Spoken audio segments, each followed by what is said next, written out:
Buenas noches, estimados estudiantes. Bienvenido Aarón, bienvenido Freddy y bienvenido Carlos, ¿verdad? Pero nos hace falta pues Dani, quizás más adelante se conecte o quizás pues pueda ver la conferencia él más adelante. El día de hoy pues seguimos con nuestra tercera sesión. Es la clase número 3 de la segunda unidad que se llama Tecnología de la Información. En la clase 3 estamos abordando lo que llamamos dispositivos de almacenamiento. Vamos a comenzar hablando un poquito de la historia de los dispositivos de almacenamiento. Recordemos que primeramente, ¿verdad? Lo que apareció en el comercio con las primeras computadoras fueron las unidades de disco flexibles. Teníamos las primeras unidades, eran unos discos de grandes dimensiones que eran de 360 kilobytes. Luego se fue desarrollando, se fue evolucionando y aparece una unidad con mayor capacidad de almacenamiento, que eran las unidades de disco flexible de 1.44 megas, ¿verdad? Esas eran las capacidades de almacenamiento que existían en los primeros años que llegaron las computadoras a nuestro territorio o que se dio el boom de las computadoras personales. Estábamos hablando aquí pues de computadoras de la generación 8086, 8088, 8286. A medida que se desarrolló la tecnología, aparecieron las primeras unidades de almacenamiento de mayor capacidad. Estamos hablando de discos duros, ¿verdad? Donde íbamos a almacenar nuestra información y ya pasamos de 1.44 megas, pasamos a 80 megas, pasamos a 100 megas, ¿verdad? Es decir, aparecen nuestros primeros discos de almacenamiento. Eso fue un boom que se dio, un impacto del desarrollo tecnológico donde ya no solo teníamos poca información almacenada, sino que ya teníamos mayor capacidad. Es cuando aparecieron entonces ya los primeros sistemas operativos, ¿verdad? Como el Windows 3.11, Windows 3.1, 3.11, ¿verdad? Apareció la interfaz gráfica, ya que anteriormente trabajamos en el entorno de consola. Llamamos MS2 al sistema operativo, ¿verdad? De consola, donde con una unidad de disquete cargábamos el sistema operativo, los principales mandos, ¿verdad? El sistema operativo, y posteriormente insertábamos otra unidad de disquete con el programa de aplicación WordPerfect. Era en ese entonces, ¿verdad? 5.1, 6.11, ¿verdad? Era lo que teníamos en ese entonces. Posteriormente, pues, ¿verdad? Aquí está Dani ya, vamos a admitir a Dani, ¿verdad? Estamos aquí admitiendo a Dani. Bienvenido, Dani. Entonces decíamos, ¿verdad? Que posteriormente, cuando ya aparecen los discos duros, pues era algo fenomenal para nosotros. Estamos hablando de máquinas 486 con una velocidad de 33 MHz, ¿verdad? Comparada con las velocidades de hoy, que estamos hablando de 1.8 GHz, 2.7 GHz, y en la clase pasada hablábamos de los núcleos del procesador. Pero así fue evolucionando la tecnología, ¿verdad? Entonces podríamos decir que las unidades de almacenamiento, pues las podemos clasificar en tres grupos. Uno de ellos le llamamos disco de almacenamiento magnético, el otro le llamamos disco de almacenamiento óptico y el tercero le llamamos dispositivos de almacenamiento electrónico. En estos tres aspectos es que se basa el almacenamiento de la información. Luego de los discos duros, pues se pasa de los dispositivos de almacenamiento, ¿verdad?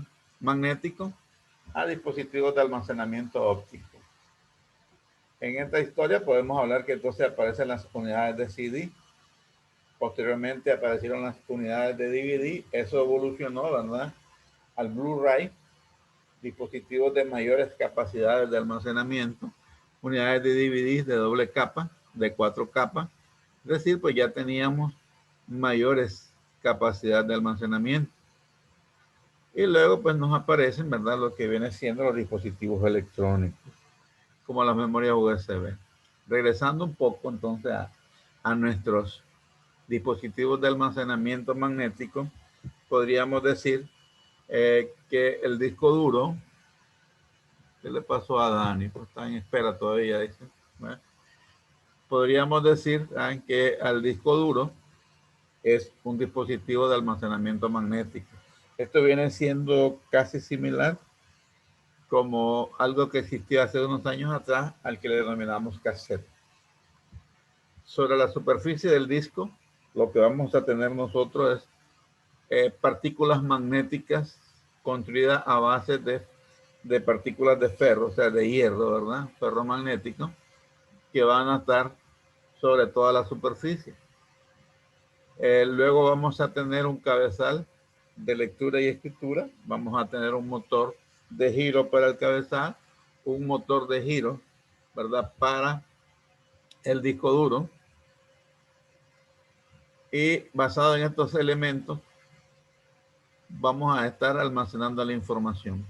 Un disco duro se prepara a través de programas, ¿verdad?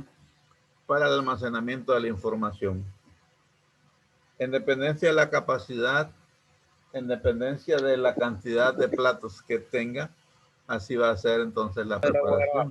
Esto es para iniciar el video, para estar con el mío, sí. Correcto, pues, no foto. Así va a ser entonces la preparación del disco duro. Podríamos decir, ¿verdad?, que por cada plato vamos a tener un cabezal de lectura y escritura que está separado a pequeñas milésimas de espacio entre el plato del disco duro y la aguja. Estos campos magnéticos, a medida que se polarizan con la información, se van a ir organizando. Pero ¿cómo se hace eso? Cuando nosotros mandamos el comando para formatear al disco duro, lo que nosotros estamos haciendo ahí es preparando el disco duro para almacenar la información. Entonces un disco duro viene siendo como una zona donde se está preparando para que se parqueen los diferentes vehículos que van a llegar a la tienda. Y en esta zona, si no se raya o si no se pone una división donde va a ir, son las líneas amarillas que tenemos en los parqueos, donde va a ir cada vehículo, se va a quedar un solo desorden. Porque el que llega primero se va a parquear donde él quiera, y luego los que van a llegar, a medida que van llegando los otros, van hasta poderle obstruir el paso. Por eso es que para parqueo primero se delinea, se prepara, ¿verdad?, según el tamaño del vehículo, dónde va a alcanzar cada vehículo. Como son estándar, así sucede con las unidades de disco duro. Al momento que nosotros damos la instrucción de formatear el disco duro, lo que estamos haciendo es creando cilindros, ¿verdad?, y creando sectores. Es decir, es como que agarres una pizza, ¿verdad?, y la comencé a cortar en porciones, ya sea de 8 y ya sea de 16. Ahí estamos hablando entonces de los sectores, ¿verdad?, y pistas circulares, de forma que van a bordear todo el disco duro, lo que estamos llamando nosotros pistas. Tenemos pistas, sectores, ¿verdad? En dependencia de cómo se prepare, si trabajamos con lo que denominamos tabla de localización de archivos de 16 bits, de 32 bits, o la tabla actualmente que le llamamos para sistemas de nuevos archivos, que es la NTFS, así se van a preparar. Cuando nosotros almacenamos la información, la instrucción que se da, nosotros decimos que guardamos la información de 1 en 3. Es decir, yo tengo una pizza ya preparada, cortada, entonces pues estoy almacenando información ahí, ¿verdad? Es decir, comienzo a guardar la información de 512, ¿verdad?, que es el clúster. 512 bytes, estoy guardando información en la primera pista, pero si el archivo es mayor de 512, voy a tener que utilizar la siguiente pista, pero en este caso, como las pistas están una a continuación de la otra, se le hace muy difícil al cabezal de lectura posicionarse en ella, por lo tanto pasa hasta el tercer sector o tercer clúster. Y en el tercer clúster va a estar almacenando la información, es decir, de 1 a 3. Y así va a estar sucesivamente almacenándose la información. Como les dije, esto se hace el momento en que nosotros formateamos el disco duro. De esa manera, vamos almacenando, recordemos que la información se almacena con ceros y unos, ¿verdad? Entonces tenemos en el disco duro un dispositivo que va a estar almacenando primeramente la información, algo que llamamos nosotros memoria caché, y posteriormente se pasa a los platos del disco. Y aquí se guarda de forma de campo magnético 0 y 1. Se guardó toda la información hasta que el disco se llena o hasta que el disco se saca la información de él. Una de los inconvenientes que tenemos con los discos duros es que son muy sensibles a los golpes físicos. Si el disco duro se te cae sobre la mesa, te podría dañar el cabezal. Si el disco duro lo golpeas muy duro o lo pasas por un campo eléctrico fuerte, se podría dañar la información que tenemos. Por eso hay que tener mucho cuidado al momento de trasladar los discos duros. Hoy en día pues estamos a capacidades de 4 teras o más. Podríamos decir que la tecnología en cuanto a los discos duros ha ido cambiando y pasamos entonces de tener dispositivos con disco magnético a dispositivos, ¿verdad?, electrónicos. Por eso se denominan SSD, dispositivos de estado sólido. Trabajan como las memorias y ya no tenemos el problema de que si se nos cae, se nos puede perder la información. Claro que aquí vamos a tener otras limitantes. Entre ellas es que no se podría estar formateando constantemente estos discos duros, y la otra es la capacidad de almacenamiento de datos a medida que estás escribiendo y borrando datos. Son algunas dificultades que nosotros vamos a encontrarnos en estos dispositivos. Luego, pues, de los discos duros, ¿verdad?, aparecieron entonces las unidades de CD. Aquí es a través de un rayo láser que se almacena la información. Hablamos también de 0 y 1, es decir, en este caso lo que hacemos es que incide el rayo quemando, haciendo un hueco en la superficie y dejando hoyos y no huecos, huecos y no huecos, huecos y no huecos, para almacenar la información 0 y 1. De tal manera que a través de un rayo láser se quema la información sobre la superficie del CD o la superficie del DVD, y luego a través del mismo dispositivo se va a leer la información. De los CD, pues como les dije, pasamos a los DVD. De los DVD pasamos a los Blu-ray, ¿verdad?, donde se almacenaba, teníamos mayor capacidad de información. Entonces hablábamos de dispositivos electrónicos, dispositivos magnéticos, dispositivos ópticos. Y luego pues aparecen los dispositivos electrónicos, ¿verdad? Entonces aquí ya estamos hablando de qué? Estamos hablando de las memorias USB. Debo señalar, ¿verdad?, que las siglas USB no es más que, ¿verdad?, las siglas que corresponden a la frase, ¿verdad?, universal serial bus o bus serial universal. Podemos decir que es un estándar y que se define tanto para los conectores como para los protocolos que sirven para la comunicación y alimentación entre los dispositivos periféricos y la computadora. Pero bueno, también estos dispositivos han evolucionado. Los primeros estándares que aparecen de los dispositivos USB se denominaron USB 1.0. Esto tenía una velocidad de 1.5 megabits por segundo. Luego apareció la unidad USB 1.1, el cual transmitía a una velocidad de 12 megabits por segundo. Esta tecnología evolucionó y aparece, ¿verdad?, la unidad USB 2.0 a una velocidad de transmisión de 480 megabits por segundo. Luego aparece la unidad USB 3.0 con una velocidad de transmisión de 4.8 gigabits por segundo.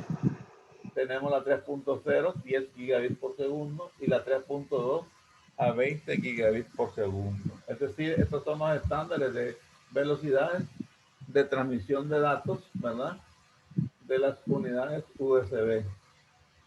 Al igual que la velocidad en cuanto a los USB, entonces nos aparecieron, ¿verdad?, los formatos. tenemos, ¿verdad?, al formato de tipo A, cuya especificación es de 10 a 20, ¿verdad? Tenemos el de 3.0 a 3.1, ¿verdad? Tenemos el formato tipo B, 1.0 a 2.0, que lo utilizamos en las impresoras, o 3.0, 3.1, que los utilizamos en los proyectores, ¿verdad? Tenemos también formato USB tipo C, el mini A, el mini B, que también los tenemos en algunos celulares, el micro A, el micro B, ¿verdad? Que es 1.0 y 2.0, el micro B, que es el 3.0 a 3.1, ¿verdad? Cuando hablamos de tipo A, ¿verdad? Dice que es el estándar que vamos a encontrar en la mayoría de los cables USB y pues se utilizan para los estándares USB 1.0, 2.0 y 3.0.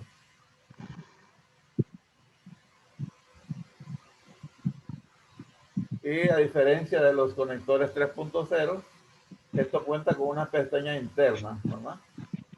El tipo A la podemos encontrar de un mayor tamaño. Esto estamos hablando de los dispositivos que vamos a conectar a las computadoras personales. Podemos conectarlos también a las cámaras digitales, ¿verdad? Y a algunos teléfonos móviles. El tipo B lo vamos a utilizar en las impresoras, lo vamos a utilizar en los escáneres. Algunas veces pues los estamos llamando como USB de impresoras. O estos son un poco más cuadradas. Cuando usted estamos hablando, agarramos el que lo conectamos a la impresora, estamos hablando de un cable tipo B. Y el otro tenemos el tipo A para conectarlo a nuestra computadora.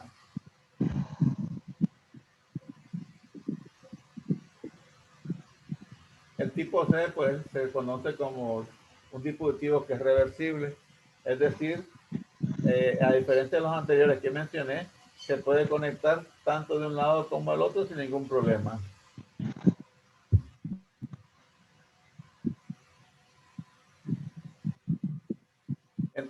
Podemos decir, entre los más extendidos tenemos el USB tipo A, así como el micro B, que es para los dispositivos portátiles. Luego vamos a tener dispositivos USB para datos móviles de la compañía, pues de la manzanita, ¿verdad? Aquí el conector es más grande, es un conector de 30 pines. A diferencia de lo que trabajamos acá nosotros con 4 pines, ¿verdad? Luego aparecieron entonces adaptadores USB que podíamos conectar para los dispositivos HDMI. Entonces, volviendo a la parte del almacenamiento, hoy en día, pues, nosotros hablamos de memoria USB de quinta generación. Aparece ya la quinta generación de memoria. Hablamos de mayor velocidad de transferencia de datos y también hablamos de mayor capacidad. Por ejemplo, en los celulares, algunos celulares inteligentes traen ya 32, 64 megas de almacenamiento y usted puede poner una memoria de 128 megas para si usted quiere tener mayor capacidad de almacenamiento, una micro SD de 128. Igual estamos, ¿verdad?, con los dispositivos de estado sólido. Actualmente las computadoras han cambiado su estándar de disco duro magnético por dispositivos electrónicos. Acá pues podríamos decir que tanto en dispositivos externos, estamos hablando de 16 teras de almacenamiento en un dispositivo externo de la tecnología SSD. En las computadoras pues vamos a tener una tecnología que es bastante rápida, que le llamamos M2.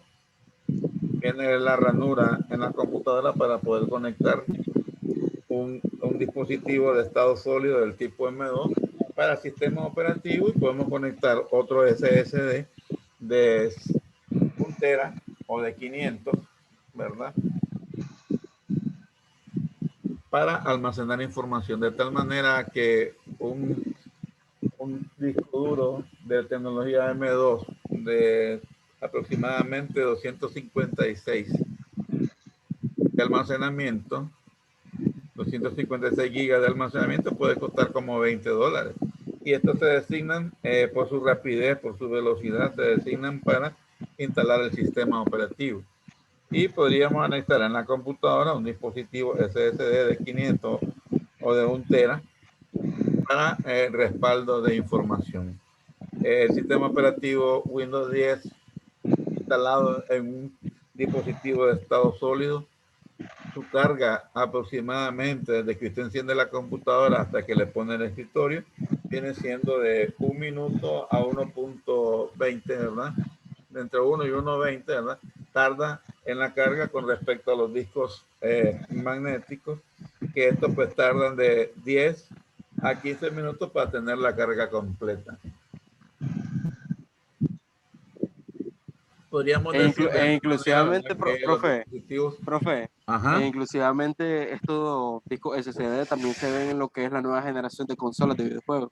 No Sí. inclusivamente solo para computadora o para teléfono, sino también para incluso para consolas de entretenimiento. ¿Cómo dijiste? No te escuché. ¿Cómo se llama? Para las consolas de la nueva generación de ¿Sí? entretenimiento, como es el PlayStation 5 y el Xbox de la última generación. Prácticamente lo que ellos buscan mejorar en su sistema es la capacidad de rapidez en cuestión de abrir un juego, abrir diferentes ventanas, o inclusivamente cuando encendes la consola que cargue rápido, ¿sabes? Es lo mismo que están implementando también para la nueva generación. Es que así es, o sea, prácticamente podríamos decir que el ensayo de todo esto viene siendo en las consolas de juego. Sí. Una vez que se mira la consola de juego, cuál es su funcionamiento, su mayor rapidez, y entonces ya se lleva a las computadoras portátiles. Recordad que en cuanto a las computadoras personales y portátiles, lo que nosotros tenemos ahí es dispositivo magnético. Es un disco que está girando, una aguja que está leyendo la información y eso lo hace ser bastante lento. Ya cuando hablamos de dispositivos de estado sólido, entonces en las consolas se está utilizando una tecnología que se llama NVE, que es un tipo de disco duro que el conector PCI Express es un poco más rápido que el M2. Por eso es que, y lo que se busca es eso, de tal manera que cuando usted enciende su consola de juego, no tarde mucho en cargar el sistema operativo y además de eso, tenga bastante desplazamiento al momento de estar jugando. Se ha notado de que cuando estás en un juego de guerra y estás haciendo la guerra, ¿verdad?, en tierra, el movimiento es bastante rápido. Cuando vas al mar, el movimiento es bastante lento. O sea, a veces algunas consolas hasta se mira como que se pegan un poco. Pero eso sería como los FPS, los frames por minuto. Sería más que todo en eso. Así es, sí. Así mismito es. ¿Alguna otra pregunta que tengamos por ahí?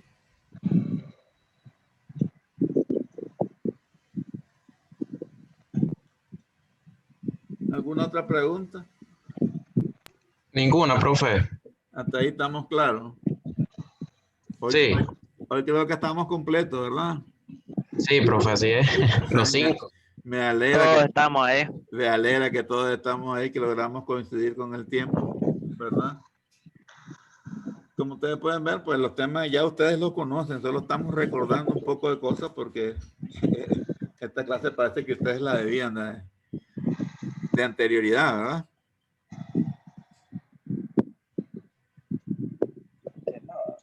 Vamos a ir viendo ya en la próxima sesión lo que va a ser nuestro proyecto para que lo vayan trabajando, ¿verdad? A los que estuvieron en la otra sesión, creo que fue Carlos que estuvo y Bob, ¿verdad? Dani, ¿verdad? Habíamos dicho que vamos a Yo era profesor. Freddy fue el que también le hice el comentario, ¿verdad? Yo había escogido trabajar con programación en bloque porque pensaba pues que no sabía quiénes eran a los que le iba a dar clase. Ya cuando me lo pusieron, no, estos muchachos saben programar, dije yo. Entonces vamos a trabajar ya sea con Scratch o App Inventor. Me gustaría que ustedes vayan viendo, ¿verdad? Que un tema, ¿verdad? Algo que a ustedes les guste para que vayamos viendo, para no ponerle yo a ustedes qué van a hacer, sino que ya vayan escogiendo y después pues, al correo me informan qué va a hacer esto, ¿verdad? y yo solo lo anexo a la lista. ¿Vieron?